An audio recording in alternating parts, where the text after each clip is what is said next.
You know, we got a couple people, signage on Pumpkin Village, maybe we get them done quick. Well, let's roll out with, you guys got a few minutes, you can hang around? Yeah. Yep. That would be perfect. Yeah, okay. Meeting to order, yeah. Sure, Okay. I'll call the meeting to order now. Don will take it when he shows up. Okay. Why don't you come on up and talk about your signage?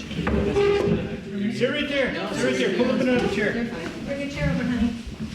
Here, So I'm Debbie Bushy, and this is my son-in-law, Chuck Russell, who's also my neighbor. We both live on Pumpkin Village Road. And if you're familiar with the road, you know I'm in the Potter Farm. So when you go up the hill past my house, there's a crest of the hill where two of my children built homes right at the top. And you can't see their driveways, and you can't see the top of the hill until you're right at the top of the hill. And they have 3 little kids, preschool kids, playing out up there now. So the traffic has increased considerably on our road over the years, and people are just flying by, up and down the hill. It's hard to believe. Oh, yeah. It's really scary. You know, we have a little driveway just above our house where we go into our wood furnace, and we're often coming out of there with a tractor going really slow, and people are coming off the top of that hill, and it's frightening, you know. And every time I come out, I'm just like hugging the ditch in case somebody flies over and gets me. So I'm not sure, you know, what the protocol is for getting road signs. Never done this before. What are you hoping for a road sign? Slow, or children playing, or hidden driveways, or some ideas that I had, I don't know, hidden drives. And I'm thinking both ways, ideally. I mean, if the town can't do something, then I'll just do something myself, but I'm not sure how that all works. Do we have any signs over there? I don't know that we have hidden drive signs, but we just. Whatever We could you order. think is appropriate. I mean, I'm open to suggestions. What is the address, I mean, the number on the, 2184 Pumpkin Village. That 2261 is at the top of the hill. 2261? Yeah, and what's Carly doing? I don't know, it's by part. Across the road of 2261. Yeah, it is a hard spot. It is a hard Right. spot. I hope the sign helps. I'm Yeah. living on 36. You gotta Right. have pretty good hearing, because if they come from one way, you better wait, listen till they come from Right. East Fairfield. Oh, way. yeah. You have to look both ways to cross the road at our house. I mean, I never thought I would see that day. Yeah, I used to run to the window to see who was going by, because you only got a car or two a we were day. kids at home, probably in the late 50s in Blacktop. And between our barn and Francis Horwitz, they didn't open that up right now. So we played ball up there, it was perfect. We wondered how we opened that up, I could go play a game of ball down here. and Boy. stuff, yeah. I want to do that Yeah. now. And it's a dirt road, I mean, you'd be surprised how fast you're flying up through there. Yeah, There've been a lot of houses built up through there. though. there has been, Yeah. yeah. But we're talking about people going like 60 miles an hour, I'm not talking like 35, 40. They are really going fast. our road sign Like out of expert control. just walked in. We'll have to Oh. consult with select board member. Throw them under the bus right away. Don't blush, Dave. We already volunteered use. Well, I think we get it. I think we talked with Mo, and we Okay, see what you can See do. see what options and go kind Okay, of do a site. sure. We'll tell them not to fix the road up quite so nice too.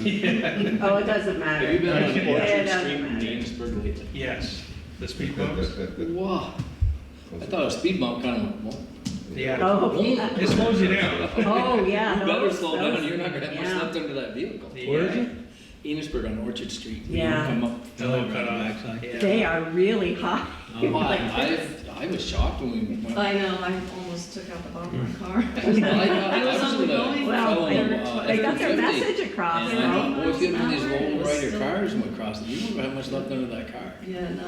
It seemed almost a little over. So if you'll just take a look at it, and, you know, maybe somebody could shoot me an email or something later on, let me know what you think, Yeah. just so I know. So just Sure. as a side note, that particular area, this may be a cost that we could use as a match for a grant. I'll look into it, but it might be something we could use as a match. For signage?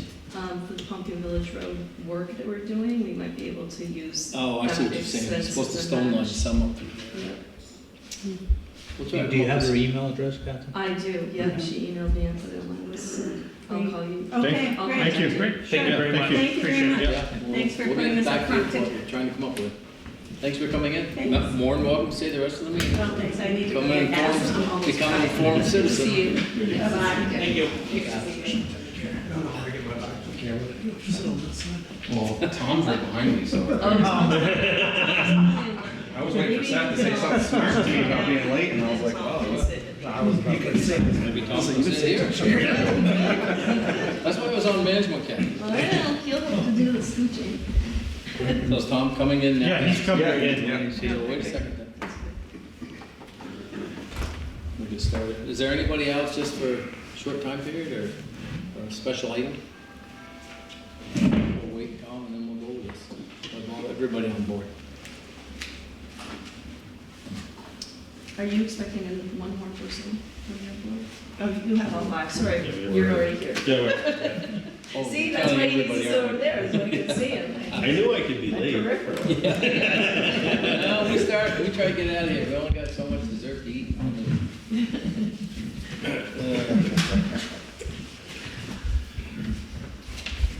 Well,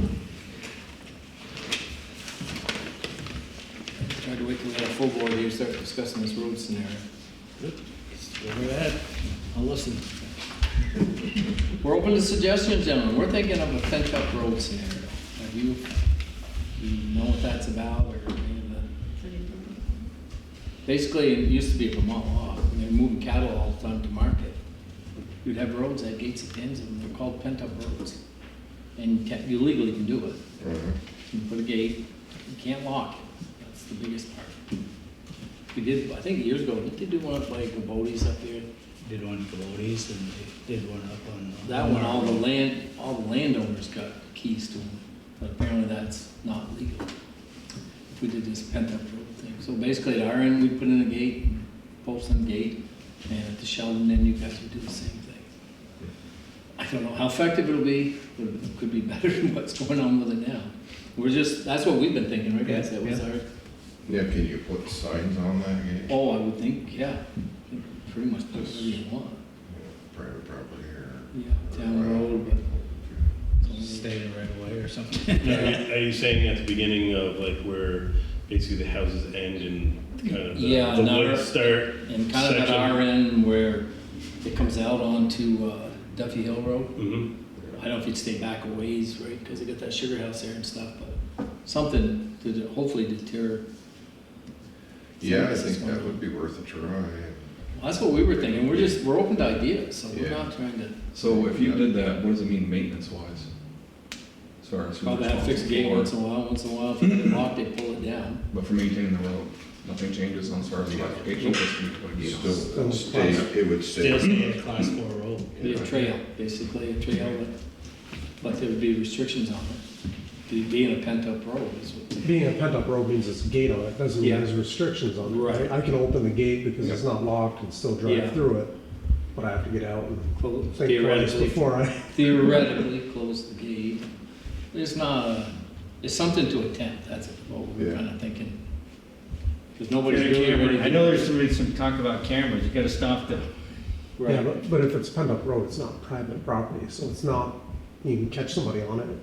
They're not doing anything wrong. Can't do anything. no, but I just meant if there'd be a little more accountability. Yeah. So like someone driving by at 40 or whatever in a four-wheeler or something, they can slow things down. I mean, I come down through a couple weeks ago and on the end towards Pumpkinville or the Chester, Duffy Hill. Duffy Hill Road, there was 20 dirt bikes right there. And they were all old guys, I mean, middle-aged guys, they weren't Mature kids. citizens. Yes, they weren't kids. Yeah. And every one of them was dirt bike and they were all dirt.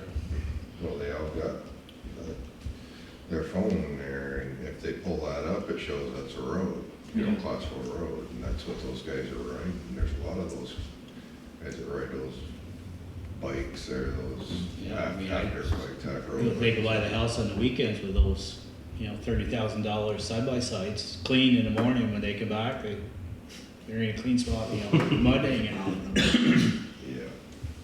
Kathy, do we need to put that like a The only thing you have to do is decide whether or not you're gonna do it and make a motion to do so. But then I think you wanna think about, where I could do some research for you about what kind of language you wanna use on the ends, to maybe deter trash. Does that have to be posted anywhere, or?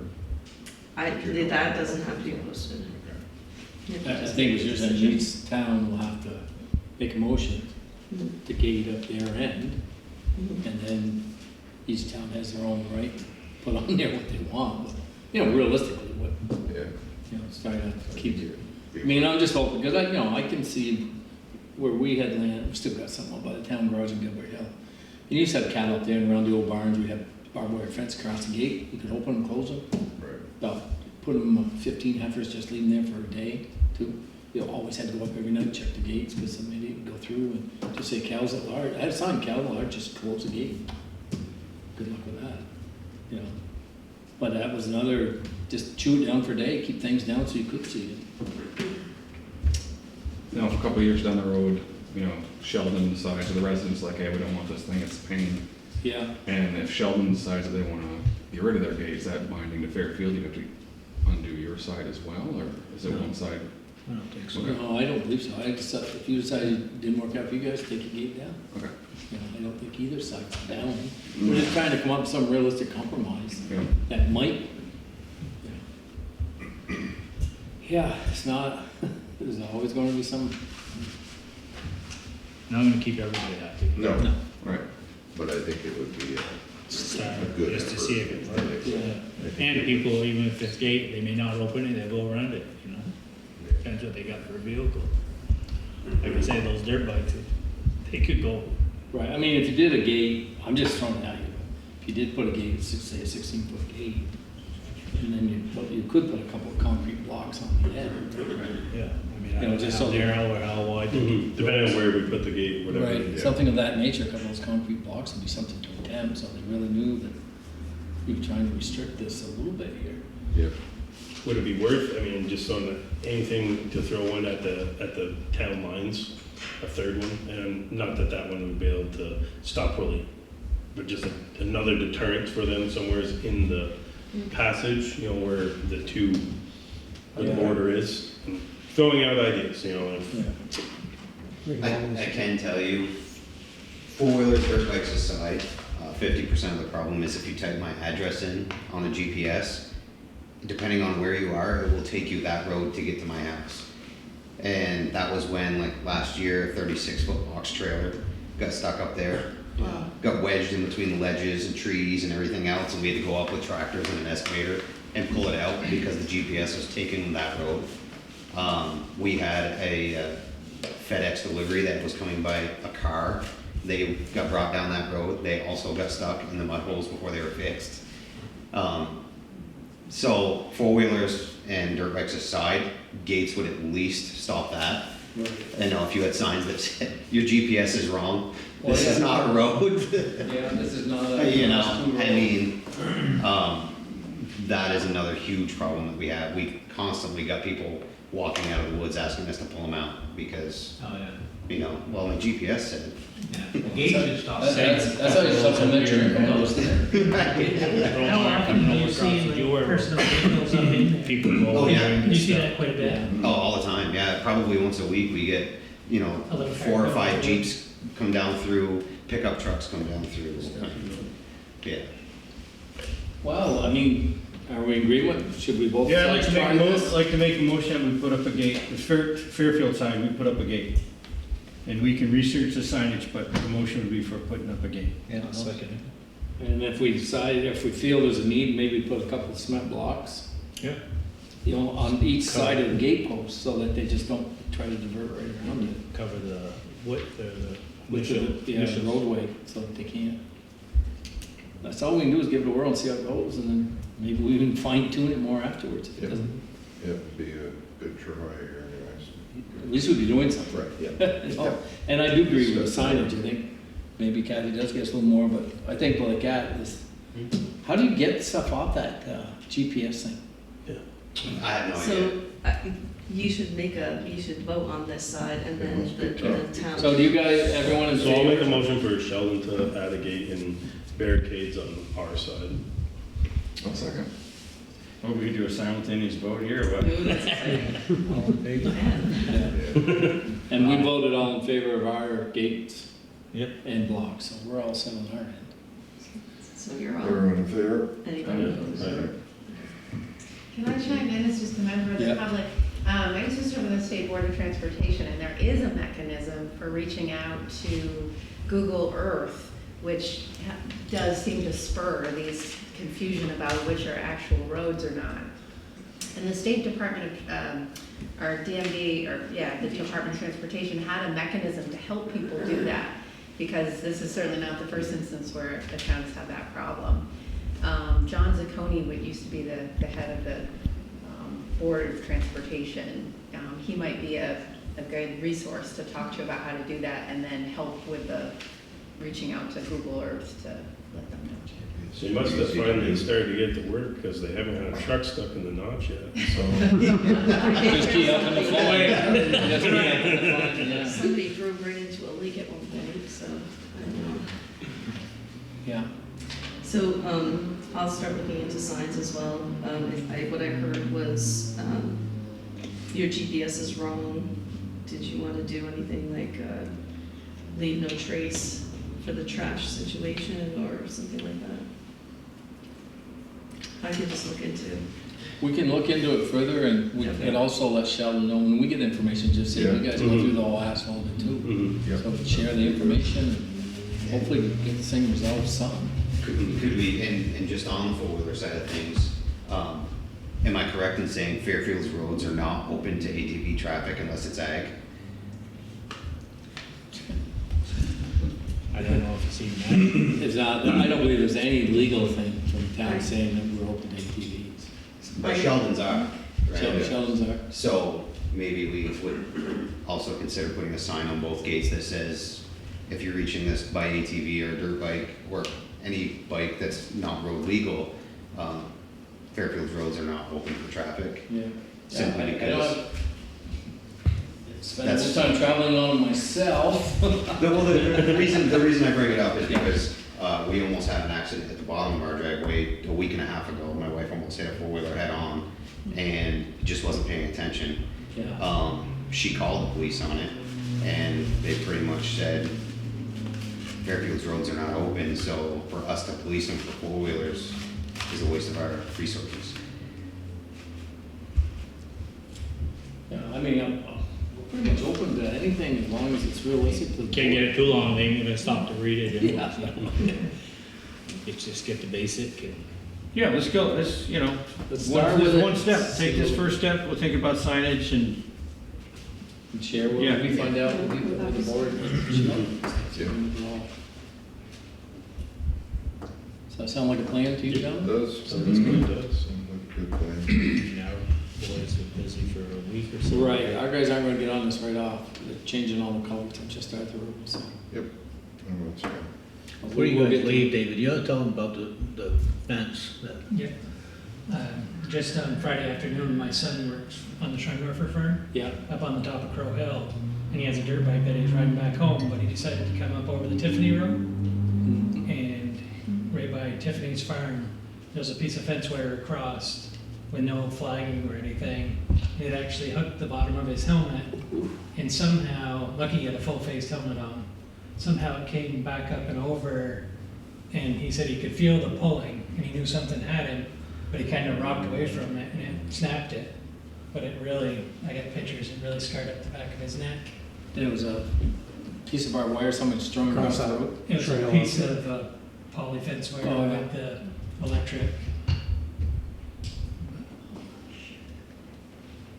I mean, These, you can see right there's his helmet that he had on where the fence wire cut through. But then, Cut through his helmet. yeah, and then that's the back, one side of his neck. That's good. And then that was the back of his neck. That's today. And it happened on Friday afternoon. We went out before the select board meeting, because I said I was coming up, and I see the fence wire is hooked to their mailbox, and then it goes across the road to the fence on the other side of the road. But I said, was it hanging in the, how was it that it got you so high up on a dirt bike?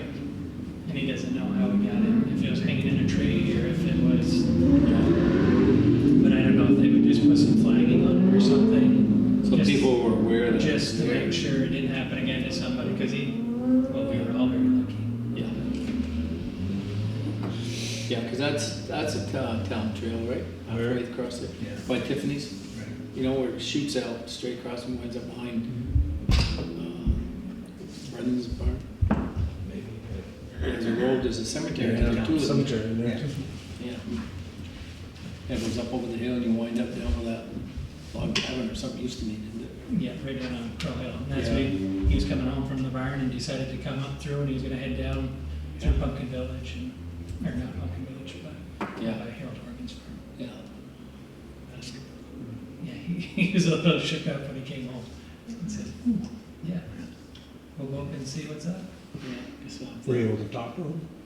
I wasn't able to see him. I see they got, it looks like their corral, or there's cattle gate that comes across, and they've got one actually across, like they can pretty much get them across the road each way. Yeah. So it's pretty much, and they're just across the ground, laying on the ground, so I'm not sure how we got them. I don't know if somebody forgot to undo one. Whose is that up there? Is that Tiffany's? Yeah. Oh, John, that's right, John's smoking cows up there, isn't he? Oh, definitely see if you can have a word with him, just make sure that you got to mark stuff. If you're going to do, boy, that foolishness, that's. Yeah, they're gotten out there, back looking up there. Well, let's see if we can make it safer. Okay, thank you. Thank you. Yeah. Should we adjourn for now? Yeah, you have to make a motion to adjourn your portion of the meeting. I'll make a motion to adjourn our meeting, and One second. But We'll head back to town. Get back to Shelby. Hopefully we don't have Good seeing you guys. Glad you See you came. guys, thank you. You guys could change your meeting Can't even get a time creamy to down back there. Tuesdays or Wednesdays. I See you later. come. Thank you. Have a good work. Good to see you. See ya. It's good to see you. Good to see you. So, I invited, the underwriting supervisor for, passive to come at 7:30, 7:45, because I wasn't sure how long this was gonna be, so, if you wanted to move on to a different, Can I just ask a question first? Sure. I don't know any of those guys except Tom. So that guy, Tom made the motion to put, who's this guy right here? Tom's nephew. Mr. Allen. Seth on River. South on River? That's Seth? Yes. And then who's the guy who's sitting beside you, David? Chris? Chris? who? No. Norris. It's the other one. Not Chris. Norris is his last name, Yeah, right? go with Mr. Norris. Yeah, Mr. Norris. I can look it up. Kevin, not Kevin. He's over to the barn house. And then who made the motion to adjourn Dave. that meeting? Dave Same guy, Kluger. right? Dave Palubit. Norris, and then somebody seconded? Dave Palubit made the motion. Who? David Palubit. Yeah, try spelling that one, do it right. I know how to spell it, I know. I have kids from that family. Somebody Norris. Okay, thank you. I'd like to make a motion to approve the minutes of May 22nd and 12th of June that Dave put together. Good meeting. What a guy. What a guy. Thanks, Dave. Everybody read them? I don't have the tune. Yeah, go for it. Here's one. I got May. May 22nd, so I've got that one. They're there, up in the pile, Okay, in the pile of those, let's see here. And here's the June 12th. Well, June 12th. I'll just take a minute and let people read through them again.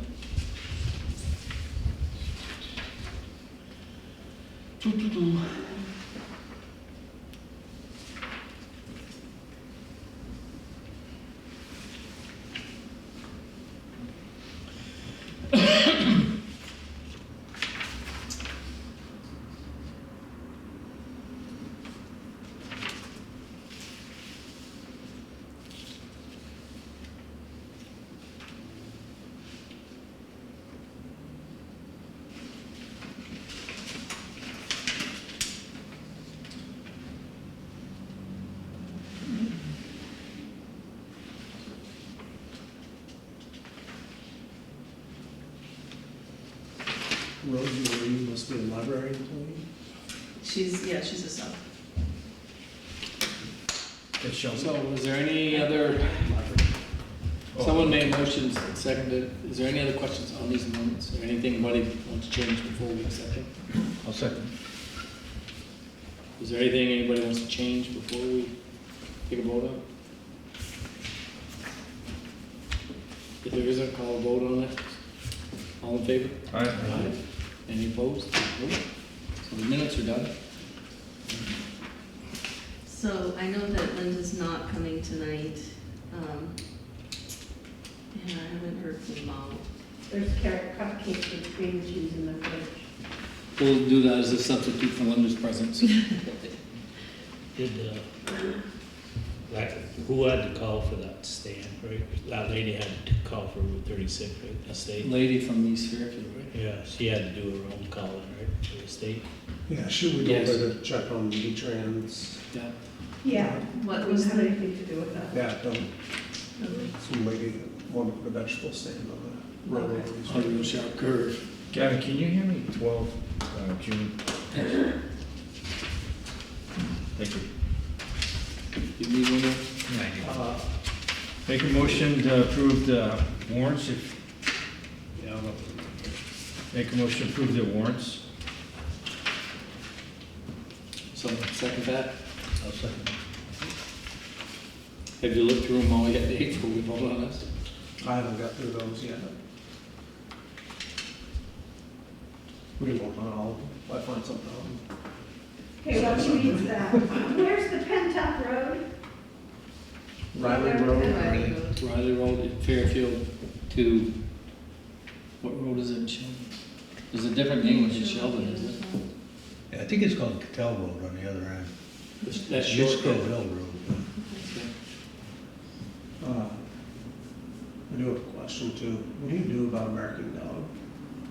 Somebody else is gonna take this stuff, because this woman left me a voicemail with some attitude. Listen, lady. Her neighbor's dog is barking every time they're outside and barks incessantly for hours on end, and I have about this much patience to deal with her, so I've gotta go visit her and be nice to her. It's across the road from where you and I went. Apparently both of them across the road have barking dogs. Sounds more like a neighborhood. Same dog? No, yeah. Same neighborhood that you had problems down before, Mm-hmm. close to last year? The guy was nice enough, and I haven't heard anybody complain about the dog getting out and being across the road, but Just barking. now the dog is barking, but what do you do? I mean, Yeah, there's no noise ordinance here, so it's not. Right, that's what I'm it's really thinking. nothing. Just to be neighborly, I think they try to keep it quiet. They don't have a very good neighborly relationship going on in that corner. That's down next to you. No, Oh. Sheldon Woods Road. No, we don't have any trouble on our road. Not anymore, right? Wasn't there one last year, Shovels down there for a while? Who talked to them last I went year? down- I Was went it- down- Is this the I same? went down twice. He went down and I went down. You did? I went down again after. and Haven't heard anything since then, but I haven't either. But Tracy used to get me when I was delivering mail, and I haven't been doing that since September. So now let me see when he fixes something on that road. I'll go over. She gonna call in at 7:30 or we gonna call her? No, she's coming in. Oh, Coming. Okay, let's vote on those. We got Dave scrutinizing those, so, yeah. Keep going. Yep. Keep going. Kathy, you know Debbie Bushy's son-in-law Chuck something, she said. I didn't hear his name. I know. That is a nasty spot. I can ask her though, I have her email, I can It's send right it up to you. on Pumpkin Village, and you go past the Potter's old place, goes up, and Dave Goddard lives up top, at corner turns, and they come barreling down through there. Of course, they got 2 houses up there now, their dogs. All those It's- fucking bills that these people are talking about. Yeah, Just a reminder from past precedent, what you've done when people wanted signage like that. They have purchased the sign and paid the town to install it so that it's properly installed, but the cost has been previously borne by the resident who's requesting. no, that's what What we, do they want? well, they'd like something to try to slow people down, like hidden driveways, or, you know, Blind driveway. line driveways, something to make people aware. There's 2 Or houses. children at play, she said. Because remember, we put a couple of those down by Ned Brannon's, Yeah. and they paid for them. No, I'm glad you reminded us of that, because we'll have to Yeah. inform them of that. You pay for them and pay for having it properly erected. Yeah, that was key when we first talked Yeah, about it. because you gotta use those breakaway you- poles and You all gotta that have the kind of right thing. pole and all that In the stuff. right place. Yeah, I'll let her know. right, we should get prices on the signs. I haven't been ordering them for so long that I don't remember what they are, so I would have to do I that. know you'd have to see what we're gonna put, or what they wanna put. What, would they Make sure prefer that- hidden driveways, children at play, or how they wanna do this, right? I can talk to Mo and find out the prices for the different kinds and then let her know what the prices Yeah. are. No, I'm glad you brought that up, because that is how we made a policy of that year, Yeah, a few years ago. So when people wanted certain things up, they wouldn't pay for the You sign. couldn't sign everywhere. Yeah. Well, just on a piece of pipe or It's not a rebar, break, something. yeah, to not a break away. breakaway post. No, I'm glad you mentioned that. not like polythene wire across. What about the warrants? Yep, let's vote on, all in favor of approving the warrants? Right. No one opposed? We're good to go. I have some quick things on my Sure. report, okay. So the garage mowing, we have 2 bids. One is $85 and one is $200 per mow. And I guess the discussion is, do you want to pursue that mowing bid, or did you want the road crew to continue to do it? The mower they got now is still working. But when that one goes, I don't care if it works or not, you can't mow that for 85. I was Labor- gonna say, and labor is if they're better. if they're gonna do the trimming and everything, is this person with the lower bid the one that does the other stuff? cemeteries. Yeah. So how do you, that mower's getting old and tired, and it takes a lot of their time. It takes a couple guys fooling around. And you're taking somebody away from the road crew for Truck drivers worth $85 an hour Yeah. to replace them minimum. it must take them 2-3 hours. It's got it. Oh, because It's not just, some of them most of got the a time trim. it's Jake. Right, well, Mo was mowing it the other day. Yeah, but I think Jake does the trimming. Yeah, And I think the 0 turns would work better on that, and he has one, so he's just gonna zoom right up and down that, like, no. quite a difference in the Yeah. bid. Does he do I here, know. does he do this one? Yes. He does this the town, and then this office and all of the Yeah. They've been cemeteries. doing the cemeteries and around here for at least 5 years, Yeah, good. maybe longer. You want a motion, or Yeah. you want No, to? it's the first we want to decide, do we want to do I it? think Dave's logic, it's not worth the time Yeah. for that kind of a quote. Well, and the mower we got now is 15 years old, Right. you know.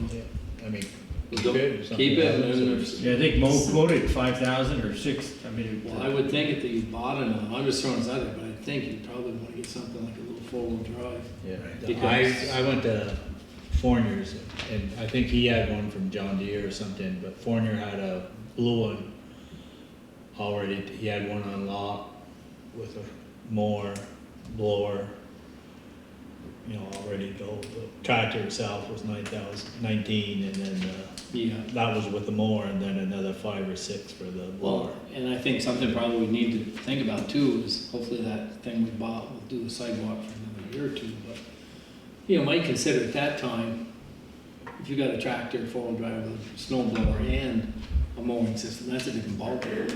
But till this thing here, we try to use what, get the value out of it we can, you know. I would say, are you in favor of doing it by the hour, or by the mowing with what is that, Is Winding Roads Landscape. Winding Road Landscape? I'd try it for the rest of the year. They've done a good job, all the other Yeah. stuff we've done, I mean, I'd let him try it the rest of the year. They're So you in make and a out of your motion? life. You're not signing a contract anyways, right? You're just paying. Who's the other one, Kathy? The other one is King's Property Maintenance. That's the one that does East Fairfield for cheap. That's Yeah. right. No, if he didn't, I'll make a motion that we try, let him go for the rest of the year. Winding Roads Landscape. Yes. Season. Somebody second? I'll second that. Okay, everybody in favor? Aye. Anyone opposed? We're We'll good. call them tomorrow. Let's see. Tell them to wait till So- next week, because they just moved it. So Deb Bushy ahead. The Old Town office, Shyla's all moved out. And handed in her keys. She wanted to discuss a total amount due that, that we've calculated. So I'm not sure if we want to do that in executive session. Yeah, we'll do that in executive session. Didn't we- But we also, Yeah, she Didn't just, we wanna meet with him? with Shiloh? Oh, She's, yeah, she wants to square up as she's leaving, Oh. right. oh, okay. And then I just wanted to let you know that the building inspection took place today with Roger Rickson, with the potential new tenants, and that inspection report should be in soon. He noticed a handful of things, but for the most part, it sounded pretty promising. Some of the things you already know about, so Yeah. that is not a big surprise anywhere. So the Parity Road Bridge that's going to be constructed in 2025, we received the contract finally for that, and it's what we had already discussed. The final construction costs are to be paid for, no, everything except for the final construction costs are paid for by 80% federal, 15% state, and 5% from the municipality. So that's any of the engineering design, if we have to move any, prepare the site for some reason. But all of the construction costs are 100% paid for by federal funds. So we've already approved to move forward with that. I just wanted to let you know that that's So that's definitely on top. You for said next year. 80-15-5? 2025, yep, not next year, the year. You said 80-15-5, and then you said 100%. Yeah, so all costs except for the final construction costs are paid for 80-15-5, 80-15-5. And then the final construction costs are paid 100% with federal funds. So that also means that all of the policies and things that we signed for our FEMA bridge would apply to this grant, or this money, because it's a federally funded project. The SAM account, remember we had talked about that? It's the account that we need in order to get federal funds to be delivered to us, and we do have FEMA funds pending. The validation, and so we had to validate that our entity, our municipality was an entity. We had to validate that, which included connecting with the Secretary of State. And that process took long enough so that the whole account ended up being deactivated, but that doesn't mean that it's gone, it just needs to be reactivated. That process has been taking too long, so I finally called Senator Sanders' office and sent the issue to them, directly to them, and we have a note from Sam because of that. So we're on our way to being able to resolve this finally, but the issue has been, at this point, I haven't been able to reactivate it because it keeps coming up with this sign that says there's something wrong, and I have to come back later. So it doesn't make sense. So we're working directly with Sam at this point. And who the hell is Sam? Uncle Sam? Sam is the account. It's called the SAM account. It comes with a number, and it's an interface from the federal government that everybody uses to accept federal funds. So without that number and without that interface working, we can't accept federal funds. They can't give that money to us. And what they originally had said was that they needed to validate our entity. They do that with all of the entities. And in order to validate the entity, we had to send only very specific pieces of information. One of them could be our charter, but they didn't accept it because it didn't come with a letter from the Secretary of State, because it was a photocopy from the archives. So that whole process was something, Your electric bill won't work, huh? yes, no, and we also have the wrong address on this account. We still have 75 North Road on, so that was a whole other bugger to figure out. And it seems like a small thing, but you have to get all these signatures from different entities in order to validate, but then you also have to get signatures from the previous administrator, the previous treasurer. So I'm hoping that just by going right to the horse's mouth, we'll be able to get this done. Thank you. So is that, will that necessitate you fixing the address? So first, they're going to reactivate it. The second step would be fixing the address. And then the third step is to actually put me on the account, because Amanda is still on the account. So just a note, when you come to fix the address of this building should not be an odd number, it's an even number, because it's on the east side of the road. Unless we change I'm just telling the you, address. if it goes by USPS addresses, It 25 goes, North Road doesn't exist. it goes by what our mail says and all of the things that we've registered our entity with says, which is 25 North Which Road. is wrong. So should we change that too? Well, I would make it, I'd put it, if you're changing everything, I'd make it the right way. Put it Right, on that the means right you're way. gonna change it, that means you're gonna change all your You other have to stuff. change everything. Yeah, Leave it alone. wait, don't, Yeah. research it, research it. We are 25 North Road, end of discussion, Yeah. until the postal service Yeah. comes to us and says you do not exist. You're right. Worry about it then, Then we'll because, create our existing. For as long as it's a little post office, you'll be fine, but yeah, I get that, but right now, that will make more problems than it will solve. UVM is engaged in research to understand floodplains and wetlands, and they're gonna be doing some things. They're gonna be monitoring water levels at Black Creek in Fairfield, so just having college students going down and looking at some. You probably should have put the railroad beds all back with them. So that's kind of exciting. I talked to them, and they're very excited to get out here.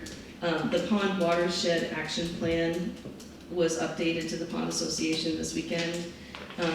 And there is a small project that we'll be thinking about doing on the beach, which Ron and I had looked at.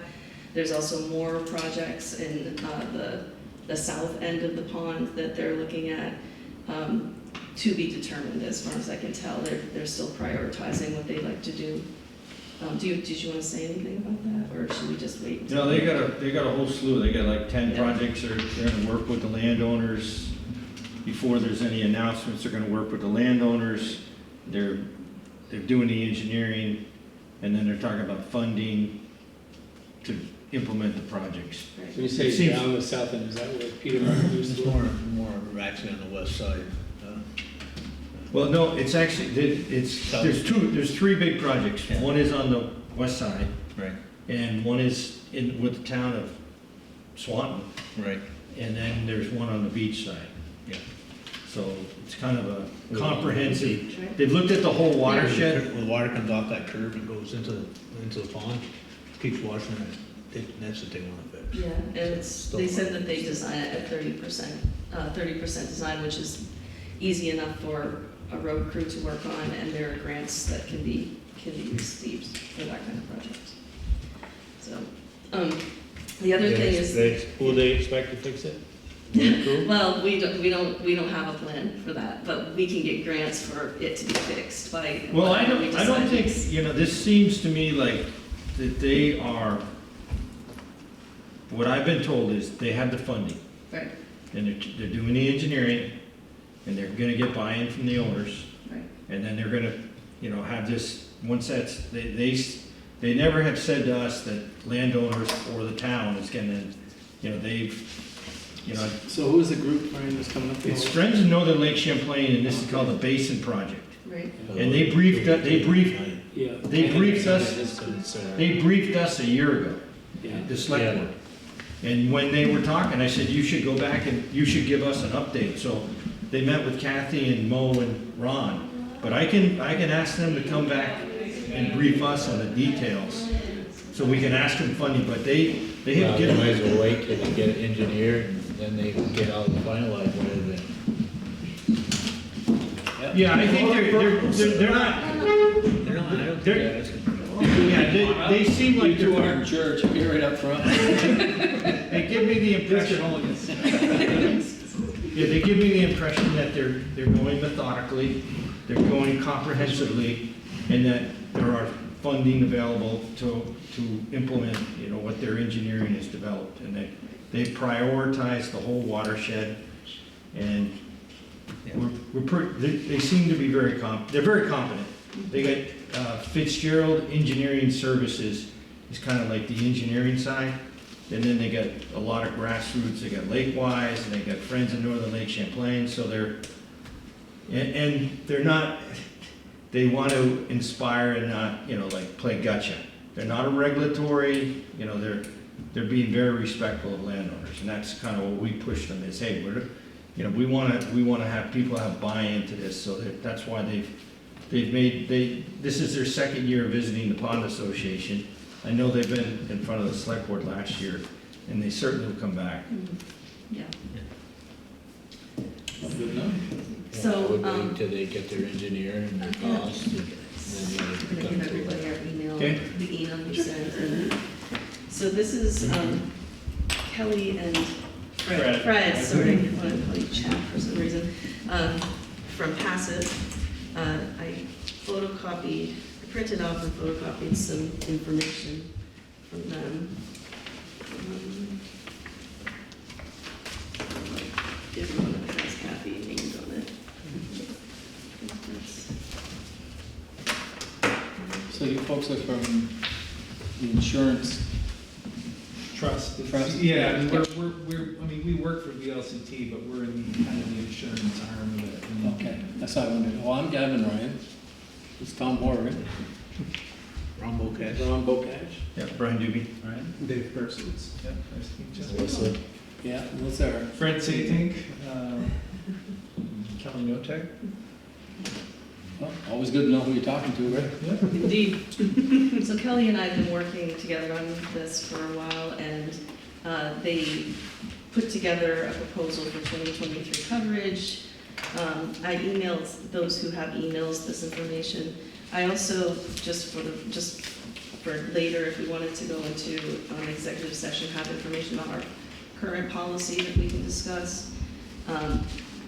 But they wanted to come in and talk with you, so I thought we'd just start there and see if you have any questions. Yeah, we sort of, we'd lay it all out and especially be here to answer questions. Certainly things have changed, I'm sure, over the years. Fred has been at Passive longer than I have, and he's involved in quite a few things, so definitely beneficial to have him here as well. So she dragged me along. Yes. She knows she's been doing all the work on this, so I'm gonna kind of let her do most of the talking and happy to explain things or do color commentary as needed. Yeah. So this is an annual quote. I do know your renewal date was 2/1, so a couple options, you know, if you choose to do midterm, obviously this will be prorated, but if you choose to wait until 2/1, we would just do a refresh quote at that time, because our new rates would have taken effect and all. And some things might have changed in your exposures.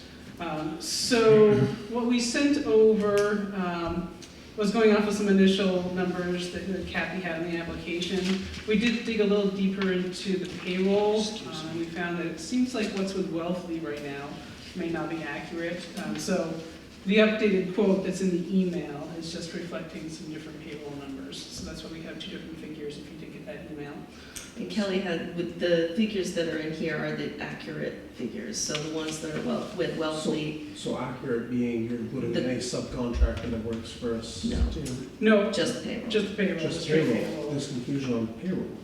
There Yes. was confusion on the payroll. They broke down, I can talk to you Yeah, about we this. don't- yeah, later. no, no, Yeah, okay. but yeah, they So- broke it down differently, and we had sort of talked about that too. It's a little hard to understand how they're breaking down the Oh, I payroll. thought this was it, yeah. So, Yeah, it wasn't very So you clear get where they got the clear. numbers from. Well, I mean, it wouldn't be a bad idea, just, I mean, obviously the board's time, but for workers' comp audits, there is a process where if you have contractors with no workers' comp insurance, because of the way that the state is with workers' compensation, Supreme Court said it's liberally construed in favor of the employee, and even though they quote unquote may not be your employee if they're a contractor and they're uninsured, there's potential for them to order the carrier to pay a claim if the person's hurt. You know, we don't make the rules, the state does, but it is what it is. So that's why they can charge for contractors that's technically not even your employee. Yeah. And then they have a formula for doing that, so when they're combining our payroll with what they're considering sub-employees, it's pulled out into different places. But I also, a little later, I would like to just point out the fact that it's a couple things that could be helpful on your end, that this firm provides that could potentially help address some of that. Yes, we did already have a brief conversation about it, and we have more conversations with most members as the audits are happening, so that's what we're here for, to answer questions. So one of our big services for sure. So I don't know did anybody receive the proposal ahead of time or just now? I'm not sure if you were able to look through it. I looked through it all, Okay. but not all of us are doing emails, so I'd start from the beginning. Sure. Okay. So right off the bat, there's the quote, it just breaks it down by line of coverage. Some lines either have a $0 or they don't apply if you don't have law enforcement, things along those lines, firefighters, liability. So it lays out what's there. Ours does automatically include public officials, employment practices liability. We do include cyber in our quote as well. I didn't find that we had that right now. So just one thing to be noted. So the 55,068, that's the total for the workers' comp and the property and casualty. That was at, like I said, slightly higher payroll numbers. With what we found on the actual payroll data that Kathy and I talked about on Friday, it was at, where was my quote? Sorry. What page? My eyeballs are not working. It was 53 and change. It says page 1, so it's the back packet, or the back statement. So if you take the paper clip off. So, I don't know what you want to, I don't want to interrupt you with questions, but, No, that's fine. so firefighters liability, 0. So I was curious, what is, I just want to check that out. So that one's a piece right okay, so that's not covered, certainly we have that exposure, but we do it through another. Actually just- Okay. Fire departments It has their own says number coverage. 1 at the bottom, but It's it's just actually the third. We do have that Page option, in. but obviously, it depends on everybody's setup, every member's a little bit different. Okay. There are some towns that have, where the fire department is a true department of the town, there's others where it's kind of Sure. separately incorporated, nonprofit or whatever, there's just different Mhm. Yep. Any other structures. questions on the quote page? No, So then it just goes into the breakdown. I will not read this word for word. Way too many things in there. But just, some highlights. It's just the building and contents limit. That's just the total in there. We do offer a guaranteed replacement cost. What I found in your current coverage is just replacement cost. So guaranteed replacement cost gives you a little bump if something's not quite scheduled to value and you have a total loss. You're going to receive that full coverage on there. well, help me out there. So we got this, and I haven't read this in detail, but I do know about losses and contents because I've sadly, but I'm looking at this, and I'm looking at like municipal contents, $38,000, fire department, 0 for contents, East Fairfield. So none of what does that mean? Like there's no content? This comes from the information that I provided to them. It's what we transferred from our current policy to them. They requested information from what we're doing now to what we were going to be requesting for. Okay, so then I guess what my question is, this would explain, like, the municipal garage, how much of what's the municipal garage coverage? Well, is there Yeah, a town what's- garage listed on the schedule There there? is. Yeah, so it'll Is tell that you, where- should say contents value next to that. They have 38,000 contents. Yeah, on this it does, but where is it on here? for, It's not on this, we didn't break it down that deep on the proposal. This is just your total TIV, your total insured value up top, that 4,651,000. So what you have in your hand essentially is kind of it's an overview, like a high-level overview of the coverage and the proposal. And then the other document is simply just kind of the schedule that shows you, here are the values that we were given for your different buildings and the amount of contents that we were given for the buildings that you have that you want coverage for.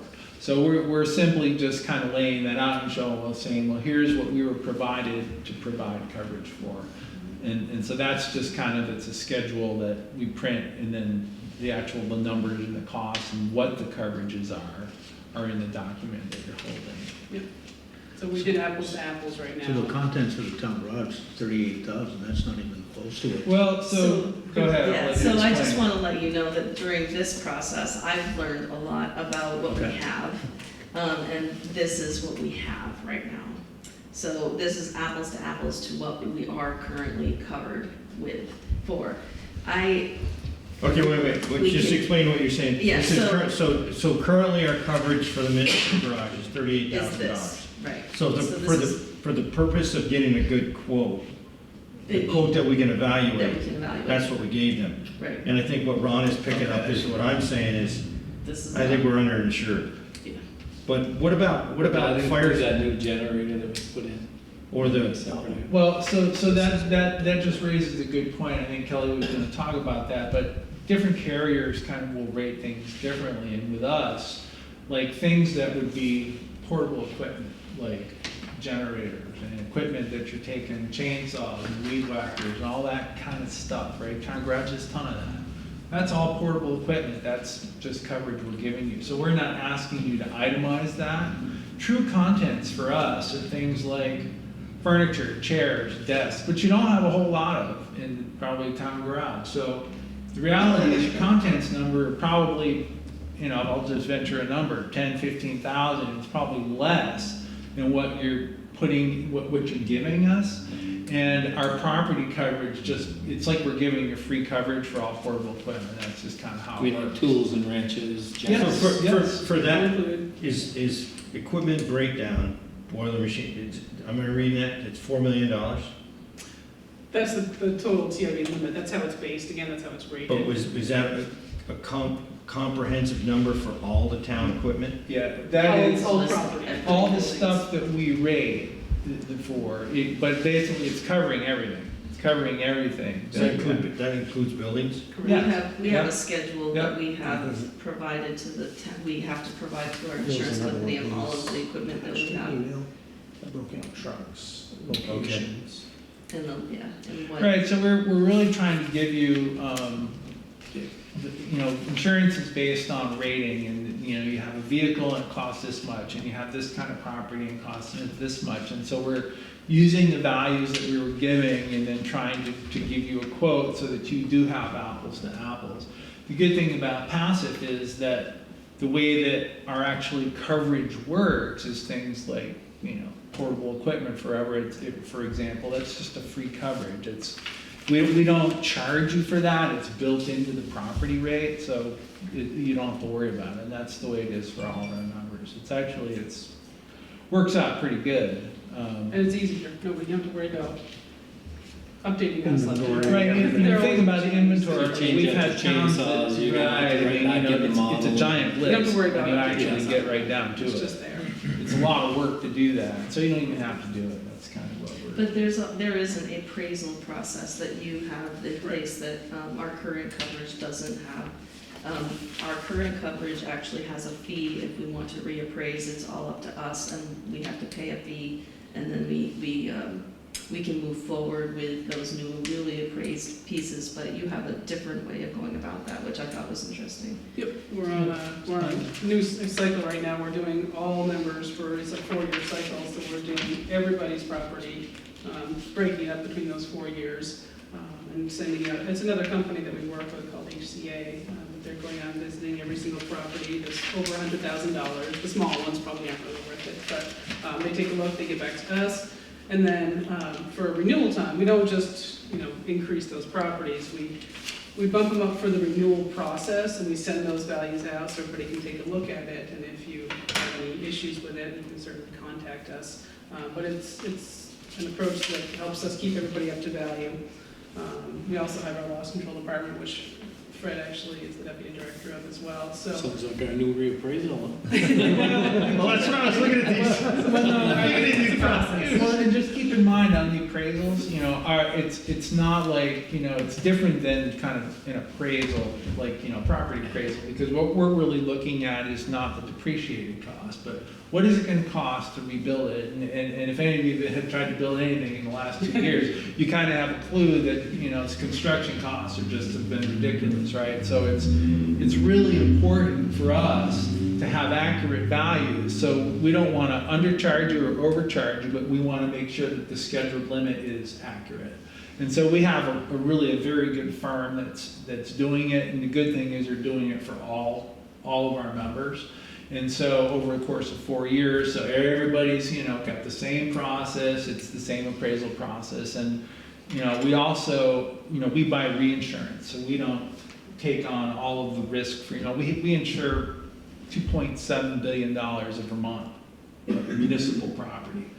And so we can't, you know, we're not that big. So we can't take on all that risk, so we buy reinsurance. And one of the important factors in reinsurance is making sure that the values that we give them are accurate. So that's another reason why we do it. So you don't have to pay for that. That's not a charge. We'll do it.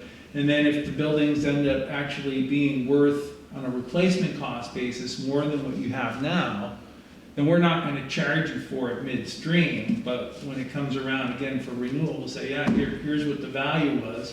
It really is this amount. This is a legitimate value. This is why it's appraised at that. And then we'll charge you that new value, but you can rest assured that that's really what it's going to cost to replace it. So that's why we do it. I mean, there are some other good things in there. I mean, I know I did see that that you have budgeted, you know, I think $1,000 for drug and alcohol testing for your commercial motor vehicle operators for highway, I presume. You know, we provide that. It's a free service. So then, you know, you would join our drug and alcohol testing pool, and there's a mobile vehicle that comes around to do the urine screening for if any of your guys get selected to do the random P test, and so it's a very painless process. They do them on a quarterly basis. They notify whoever the selected individual is that would be kind of in charge of you know, really receiving that communication, and it's all anonymous, and they come and they take care of business. So that's just, you know, that's a freebie. Some other freebies, and we have a grant program. So all of our members are eligible for passive grants. The board of directors, really for the last 6-7 years, maybe more, has authorized at least $200,000 of monies that are available to members to purchase equipment where there is a risk management benefit. The primary benefit is a risk management benefit. So a lot of times we think, you know, highway, we think cones, we think vests, we think sign packages, those types of things. But it can be more. It can be smoke detection, it can be heat detection systems in buildings, it can be security, it can be video surveillance for a town garage if theft is a concern. So there's a whole list of things that are eligible. This year the board authorized $350,000, and it's 100% reimbursement, so you don't even have to match.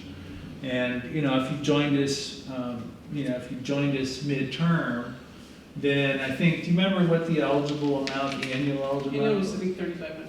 Yeah, so, you know, it goes by the size of your, we call it contribution, but of your premium. And so that's how we decide how much each municipality gets. So annually, you know, the town of Fairfield would be eligible for $3,500, at least this year they would have, if you would have been with us since the beginning. But we're willing to give you a prorated amount of that $3,500 if you join us, join now. And then if you don't, you decide to wait until renewal, your normal renewal next year, well then, the grant program will likely be there again, it'll be declared by the board, and But I think it's possible that they may go back to a 50-50 reimbursement. And so then, you'd have to spend a certain amount in order to qualify for a certain amount. But that's a benefit. There's a scholarship program. You want to send people to an OSHA 10-hour training course. You want to send Kathy somewhere for some training. Board members want some training. You want to do some human resource, respecting the workplace, anti-harassment type of training for all your employees. That kind of thing is covered by our scholarship program up to $2,500. I mean, it's just, we'll give you the check. It's a full reimbursement up to that. There's also a discount on your trainings that isn't the scholarship piece, so Correct. I did Oh, take for the MAC? preparing for your audit training with you guys, Yeah. and it was, I think, $50, and for a member, it was $35, I think, or Right, something. for the VLCT and They're always Municipal not Assistance down, yeah. Center training, so actually Passive pays them to get a discount for our members. And I mean, there's a ton more benefits. There's an HR consultant that's available to help members with personnel policies. There's We- information on it. We've got a law enforcement consultant that, the police department, but, if you ever thought about wanting to do a law enforcement constable or ordinance enforcement or those types of things, Trevor Whipple, I mean, pretty much everybody knows him. He was the former chief of South Burlington, city of Barrie. He's a law enforcement consultant, and he's Mr. Wizard if it comes, when it comes to police departments and operations. So he's available to help members. And, I don't know, I was looking at a map, and, Fairfield's the hole in the donut. So, I mean, we'd really love to have you, kind of join the rest of the, the club around you.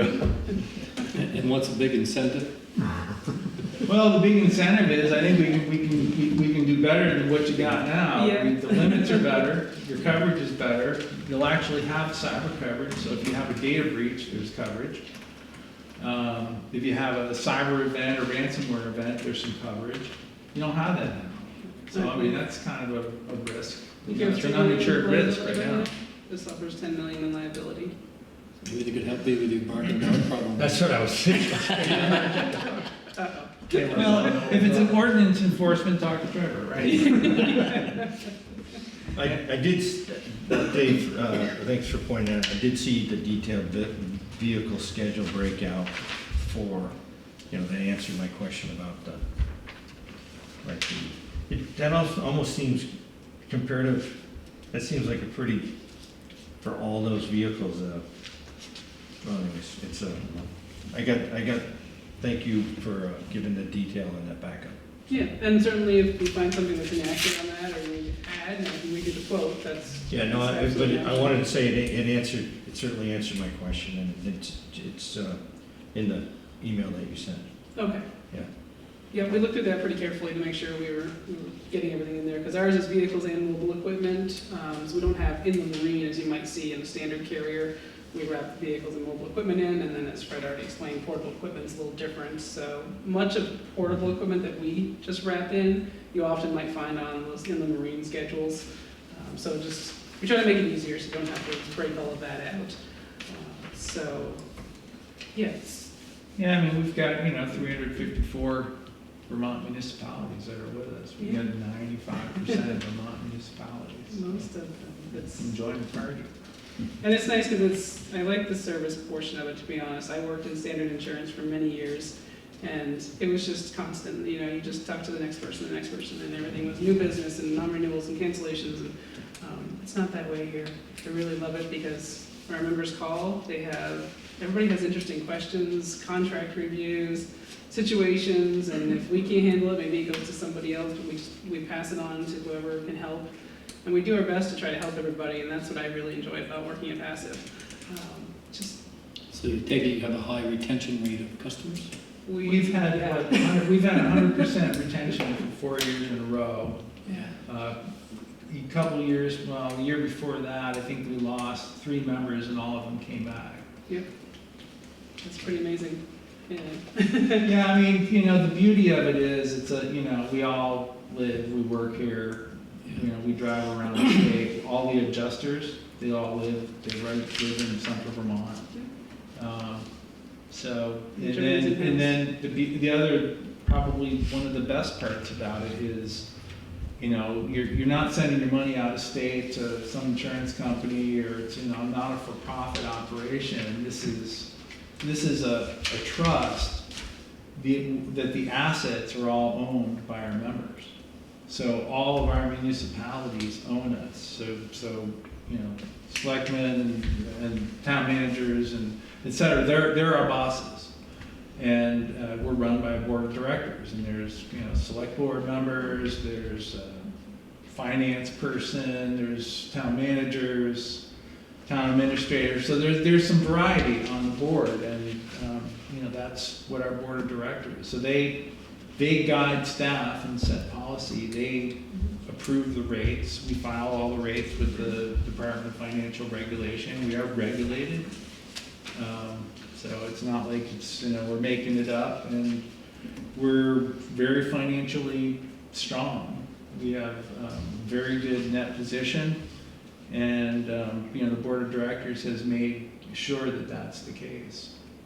So it's, you know, we exist to serve Vermont municipalities. That's the biggest difference. You know, we don't live to serve ourselves or shareholders. It's nice that we can research topics for you. That's what I've enjoyed. We have so many questions that we get. Somebody has something going on that we couldn't even have considered. And you know, tax sale properties, we've had good questions on those, and we've had to dig into that deeper. And then we know more for the next time somebody else asks. So we like answering those questions, helping members out. At least I do. That's what we do all day. We answer questions. You know, These days, you didn't have to be there. You just never know what you're gonna get, and we serve as your risk manager. So we're gonna give you, you know, the best risk management advice to try to help you manage your risk. Ultimately, you know, we understand the board sometimes need to make decisions that maybe they're willing to take more risk than we would recommend. So we don't say you can't do it, but we're gonna tell you what we'd recommend. And then, you know, so it's always done with that kind of understanding. We recognize that you need to run a municipality in the way you need to run it, but we also want you to be fully informed. If there are risks, we're gonna tell you about it. Things like, you know, facility rentals, if you will. If you rent out municipal facilities, you know, we have some guidance, and here's a good way to do this. Here are some templates you can use. There's just tons and tons of information that's like that on different topics that are of value. So does this cover all town-owned land? It's everything that is currently covered by our insurance. So I don't know. So question being, we own other parcels of land. With any property on it, or just the land itself? One's leased out and one's just land itself. The land, the liability would automatically extend. You don't need to schedule it. If there's property on it, the property needs to be scheduled. So if there's anything missing, certainly let me know for actual property. Well, I don't know how it's handled or where it goes, but. But the roads, so the property would be covered without, even if there's no. The liability would extend. Yeah, keep in mind, it's like covering the property, you have to think about, it's like, what are we covering it for? I mean, if there's a rain erodes the land, there's no coverage for the land, but if somebody trips and breaks their leg and they see the town, well, then there's liability coverage. Liability coverage is gonna Right, I protect guess the that's what I'm town, looking yeah. at. So that's really what it's designed to do. Piece over these streets. And you don't, if you buy a piece of land and there's nothing on it, you don't have to let us know, it automatically is gonna protect the town. But it doesn't School. protect roads, correct? It doesn't cover roads. Doesn't cover roads, so if you have like washouts, it's not gonna cover that, it's not gonna cover bridges, it's not gonna cover any bridges. I don't think you had any covered bridges on the schedule, We're so. on the schedule. And that's true about our current policy as well. Yeah, It's pretty standard. Can I ask can you explain the liability limit of $10 million a little bit more? So is that an aggregate over all of the different pieces, or is that, no, okay, it's per $10 million per occurrence. okay. So if we had like the end of the world, then it would be 10 million in each of those separate areas. Well, for liability, but you know, if it was one occurrence, then it would be $10 million. It just depends whether it's treated as one occurrence or not. Okay. Property losses are different. There's different language in there in terms of like if there's a storm event and it's over, I think it's like 72-hour period, and that considered one event, can be under the property coverage. Well, let's say this, let's say we got a bridge called Bridge 51. And you're not gonna cover the bridge, but let's say there was a bus going over the bridge filled with school kids, and it went in, you know, whatever, went off the bridge and there was a loss of life. That's a $10 million potential exposure. That would be an example of what you would cover. If there was a suit and the town was found. I mean, well, yeah, if there's a suit and it's yes, their coverage would come into play, there would be defense, and then, you know, attorneys would get into it and it would get sorted, so yeah. I mean, we've had claims like, you know, somebody went around a corner too fast, and then the town didn't maintain the shrubbery good enough for lines of sight, and they sued for $1 million. We've had, you know, suits where a guy on a motorcycle is going down the road and the grader had left a little windrow in the middle and he thought he could cross it, and the signage wasn't ideal and he wiped out and broke his leg and got an infection, blah, blah, blah. It's $500,000 later. So No, when you think about snowplows and the risk, I mean, there's a lot of moving stock, There's a lot of risk. Yeah, there's a lot of risk. I mean, and what's the limit? What do they have now for limit? I think it's for 3 liability? million. I think it's 3 total. I think Yeah. it's 3. Do you have an umbrella? I think it's 1. I mean, we plus had umbrella. I'm gonna say it's 2017 claim. Largest claim that we ever had was a liability claim in a town where a light post fell over on a young woman, kind of in the fall during a kind of a leaf festival. They were taking pictures. She leaned on it, fell over on her. She was paralyzed. Rest of her life, young woman. $9.2 million claim. And that's where that $10 million came in pretty handy, because the town, it never hit the taxpayers. So we covered that. I mean, and we have reinsurance for that, and our reinsurer stepped up, and they, you know, we have agreements and contracts with them. They paid their part, and that's why you have insurance. I'm good. So the $10 million, the reason I asked is because that's higher than what we currently have for coverage. Currently, we have 2 million? We have 3, I believe. Three's for not umbrella. What's I not? have 1 million for my business alone Yeah, 3's not. in liability. I come off another business with a $44 million lawsuit, so it can add up real quick. It can, It liability does. for sure. There's some scary ones out there. It's a lot to think about. And I wasn't around for that claim, but I had certainly heard about it. Just something that nobody would think about. The lamppost nobody knew who was supposed to maintain that because there was a right-of-way issue and. And it wasn't bolted down. apparently, Yeah. and nobody knew who it was, and town didn't pay the electric on it, but, you know, Oh, yeah. Deep Pocket and Oh, the other entity had, you know, $1 million, so they paid out their limit, and then, you know, who's left? So, yeah, we got your back. Yeah, the town is always the deep pocket, so that's usually where it heads, unfortunately. Something's gonna come up. You're also differently formed, right? You're not, what are you called?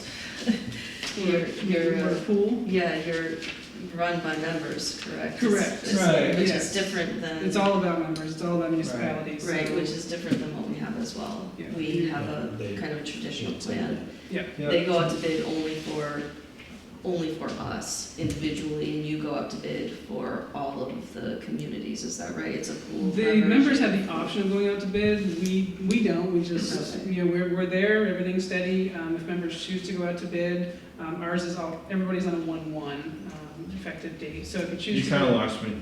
I Sorry. mean, no, this discussion, so you're saying members have the opportunity? So So for example, we could evaluate on an annual basis But what, So right now, for example, we have Wellfleet Insurance, we have Risk Exchange, and we have Paragon Insurance Holdings, all under the hub title.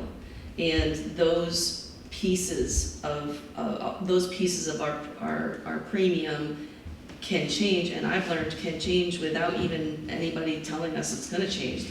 There's one thing that just the Hartford Steam Boiler Inspection Company has now popped up as part of our holdings, and when I asked our current underwriter why that happens, she said, we just always constantly looking for the most valuable opportunity for each of our individual clients, but it's also out of the blue. It's not really clear that it's gonna happen, and it changes things as we go.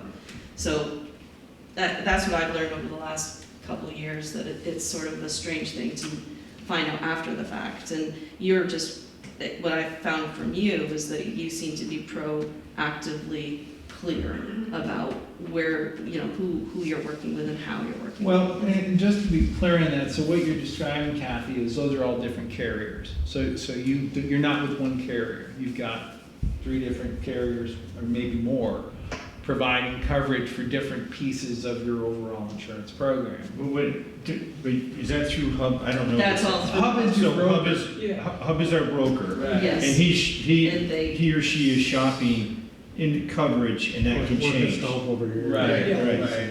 They're trying to find those placements for you. Yeah. And sometimes when you do that, there can be gaps, but, a good agent should make sure that that doesn't happen. But with us, it's all one carrier. We are your carrier. We provide the coverage. It's our coverage forms, it's our coverage language, so you don't have to worry about this and that carrier changing. It's all us. And then with our reinsurance, they all follow our contracts. So they're gonna use our language, so nothing changes for you. It's really just beautifully seamless, really. Okay. Does that answer your Yeah, that's question? And then the- the out to bid thing, just to That's get back so you understand with that. So every year we have renewals on 1/1 for all members. And members, every year, it's kind of renewals are automatic. And if they somehow choose that they want to go out to bid, then they have to let us know. I think it's, at the end of November 1st is the kind of the deadline to let us know. Otherwise, it's an automatic renewal. And honestly, the vast majority of members, periodically members will go out to bid and do due diligence, but it's, I think last year maybe we had, I want to say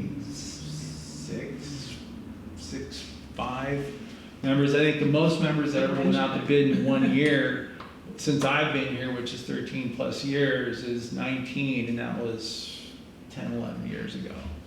It's typically just a handful of members, I think, because they understand the value of what we do. And honestly, so many of them tell us, it's like, oh man, we don't know what we would do without you guys, because that's what we do. We are there for you 100% of the time. So, it's a great partnership with the league, because, all the VLCT services are just seamless with the insurance services. So if you call them and it's really an insurance question, it just gets funneled to us. If you call us and it's really a question for one of the municipal assistance attorneys, then we're gonna funnel it over to them, and it's just, at the end of the day, it's all about providing municipalities good service, so. Well, we're gonna proceed in executive session and evaluate, we're gonna do our own due diligence. Absolutely. One parting thought is, it would be interesting to, if we chose to go in this direction, to fully take advantage. It's in your best interest to be proactive with people like us, to educate us and our workforce. And when you talk about drug testing, all those kind of, it would be, if we chose to move, it would be, I think, helpful to have an education session about how to take advantage of all these, and maybe there's sample policies that you have that would have an impact on lowering our risk, or, like drug, you just touched the surface, but, and I'm not being presumptuous about our change, but to take advantage of, the knowledge that you've built up over the years with your members, it would seem like it would be worth our while to, 4 months from now or 2 months from now or something. I mean, I would envision, Brian, it would be something like, if you made such a decision, if the board decided to do that, and, whenever that date was, that then, we have, members of like our loss control consultant. There's a loss control consultant that would be assigned to you. And he would come out, he would go through all your buildings, he'd meet with your foreman, he'd meet with the administrator, go over all the programs, what we offer. Kelly or one of the other underwriters can come out and talk about, well, like, here's what contents are, and let's get the contents nailed down in each of the building, and the numbers right, and if we need to tweak any of that. So we're happy to do all, that's what we do.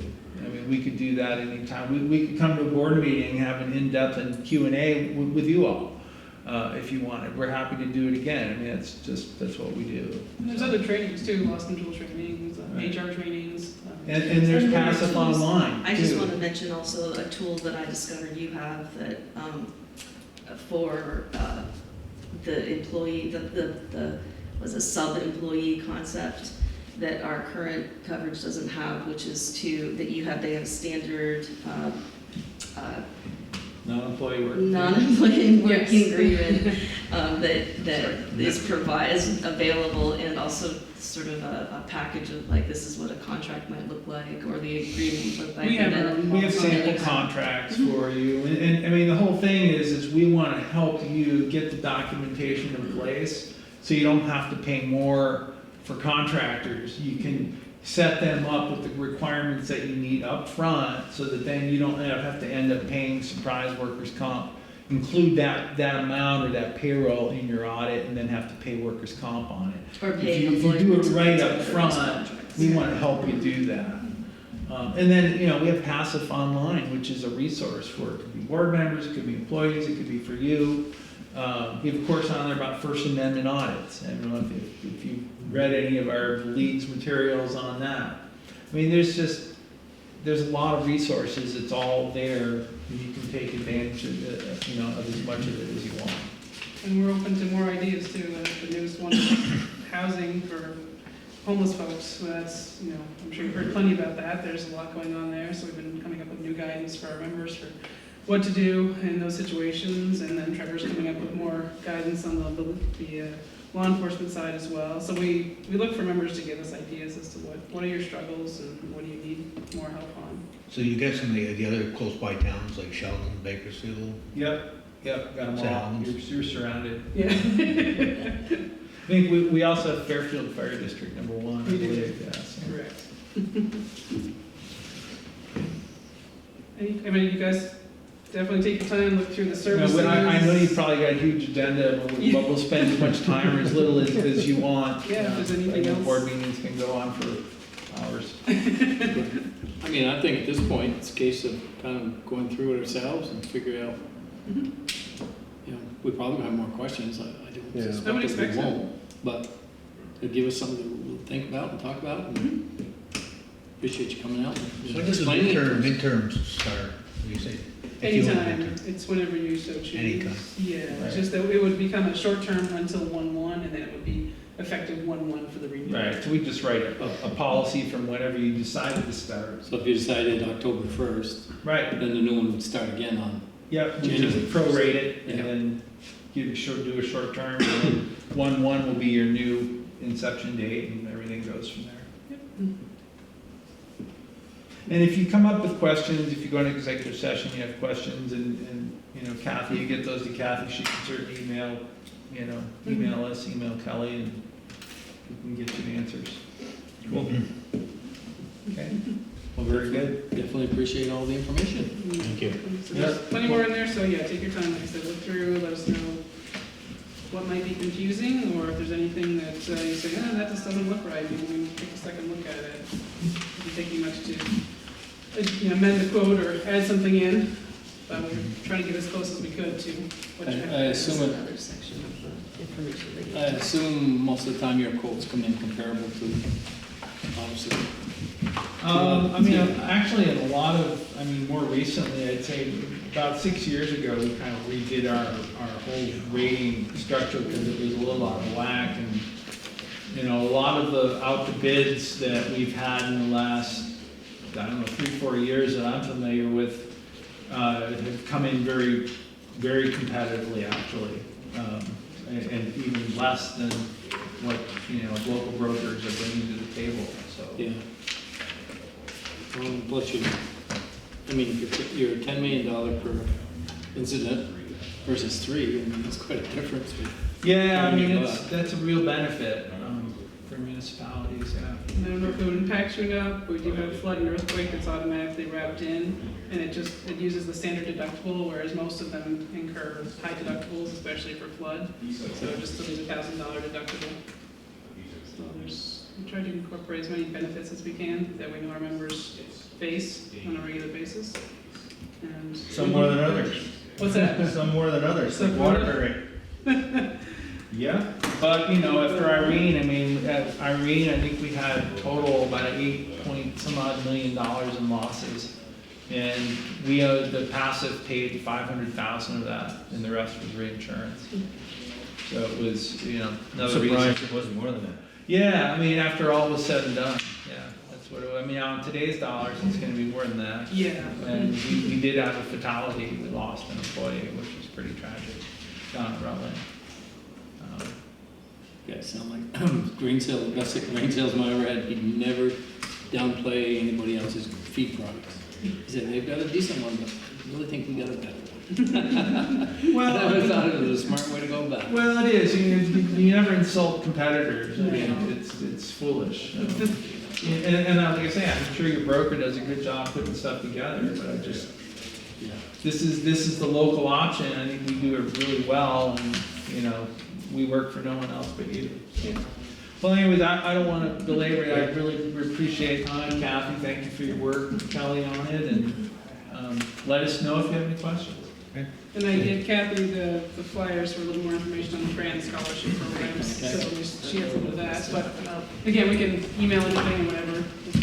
Anything else you might want more? Thanks for driving up. Yeah, thanks for having us. Thank you very much. Take care. Thank you, good to meet you. I'm glad it's not Thank you very much. storming. Yeah, We got that hit right before I headed out. Hit torrential rains. we And only the got a smoke is sprinkler. lifted so you can see it on the way home. Yeah. Oh, that was bad last night. Sometimes you can just watch it go all the way around us and they don't Yeah. come. And You guys are times further north, we so. get stuck in it Said it and was nobody else hitting- does. Western Memorial County, Eastern Franklin County. That's a little- The storms or the Well, I think smoke? there's one coming up from the south, so Yeah. we'll have some fun a little later. Yeah, get the smoke down. Yeah. We all have a great. See you later. Thank you, safe Okay. travels. Thank you. So, how much more do you want to do this tonight, or do you want to do this another meeting? What time is it? Is that o'clock halfway, right? Probably not. 8:30. 8:34. Kathy, do you have more? Not a ton, administrative I mean, report? really just sort of updates so that you're all on the same page about what's going on in town, with me.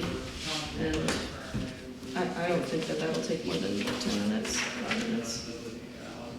Right, I didn't know if you wanted to do it at our next meeting, to go through this, take time, go, because you guys have probably read it, right? I think we gotta go and at least talk about it. Yep, we can do that, get Dave back then. Then we can do a comparison price-wise of the one we got at present. Yeah, we can talk about. Are you able to do that with the apples to apples? I have done apples to apples. Okay. Yep.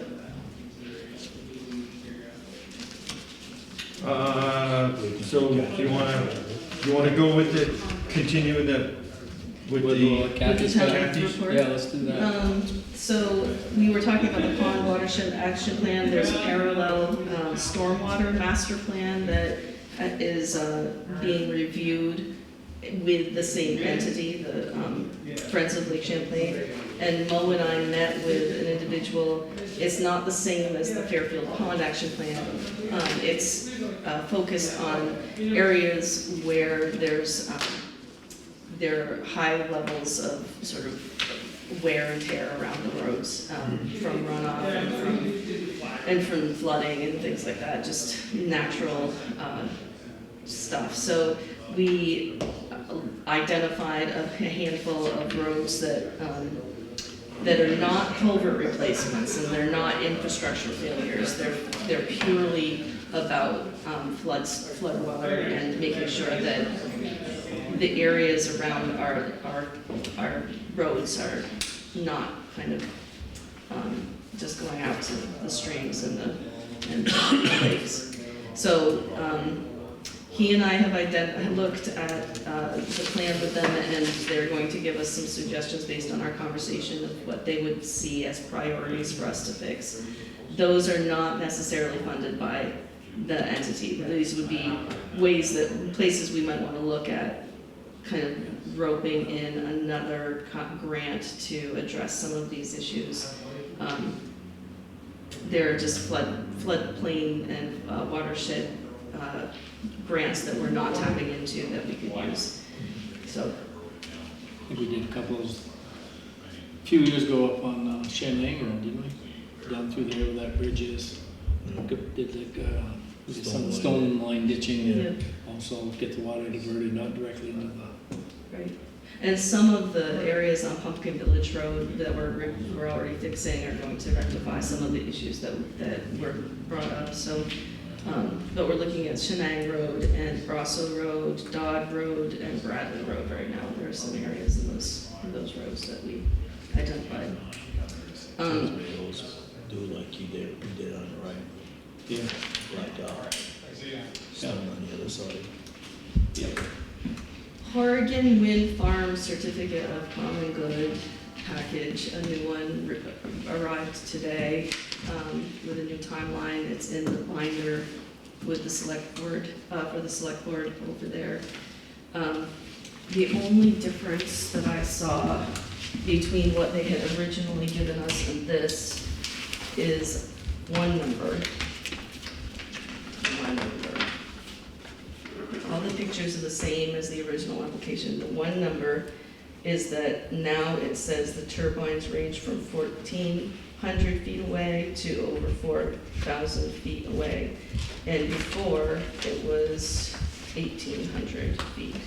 So what that means is that it's a little bit farther toward the property line.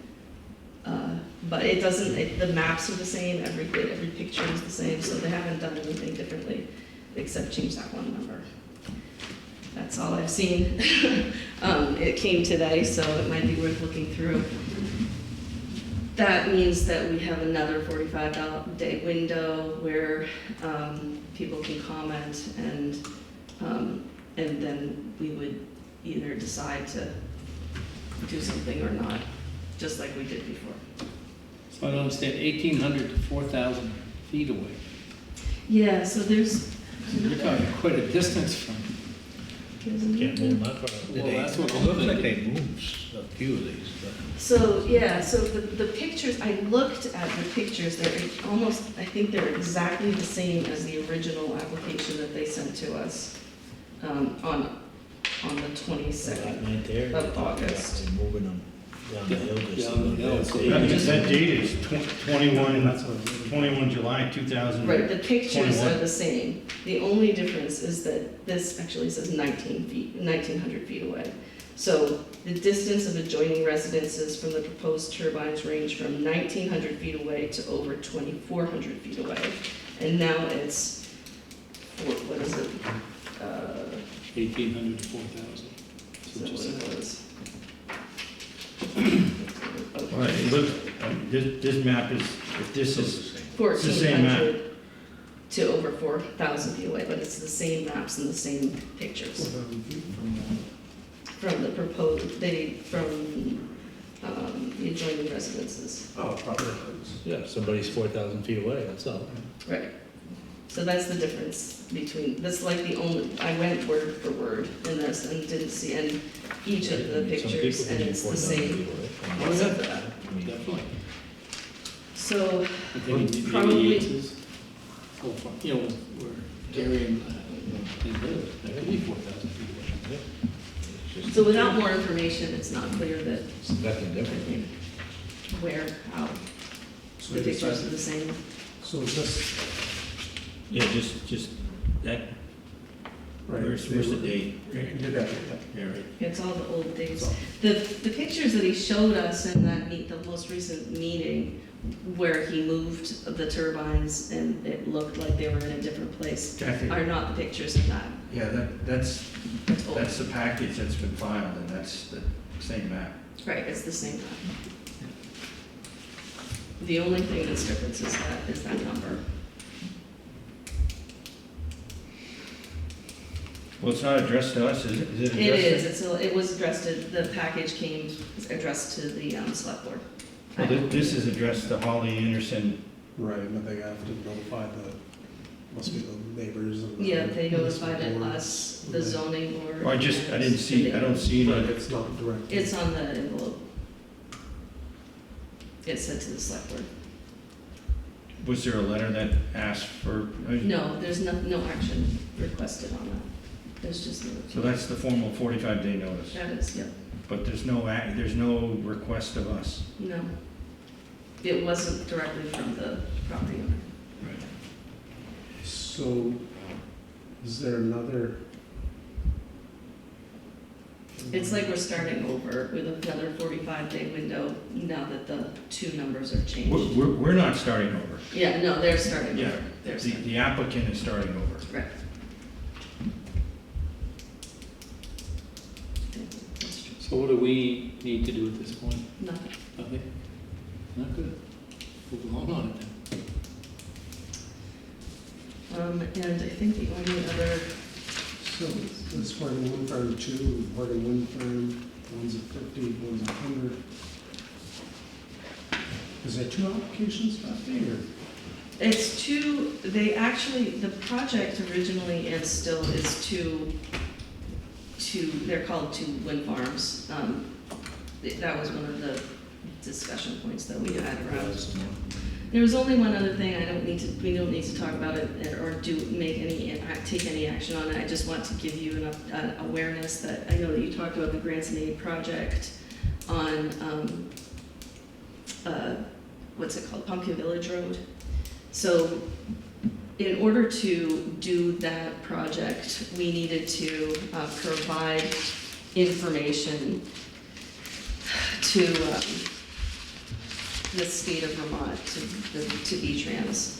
The information that we provided this year didn't include the Northwest Regional Planning as support. I just went forward and did what we needed to do for the pre-scoping process, which is to get a map, identify the coordinates, recognize what they're rated for, use an app on my phone so that we could go document where those segments were, take pictures, and then submit the pre-scoping application to the state of Vermont. I'd never done that before. That was all Northwest Regional Planning. Now the state of Vermont is not paying the planning commissions to do that. If we decide in the future to do that through them, we would pay them directly. So I just wanted to give you that awareness that this is something that that I owned. I actually just didn't realize that we could have paid until I was almost done with the process. So I just wanted to give you that heads up, that they're still available if we decide to go in that direction in the future. But we don't have to do anything about it this year. And that's it. I'm taking a vacation in August. I just want to make sure you know that. So from the 16th to the 25th. That was in your last. Okay, good. That's good. I wasn't sure if it's like $10. So do we want to finally make a motion on this? Well, first we come out of executive session. So we make a motion to come out. Yeah, somebody second that. Second. We're all in favor.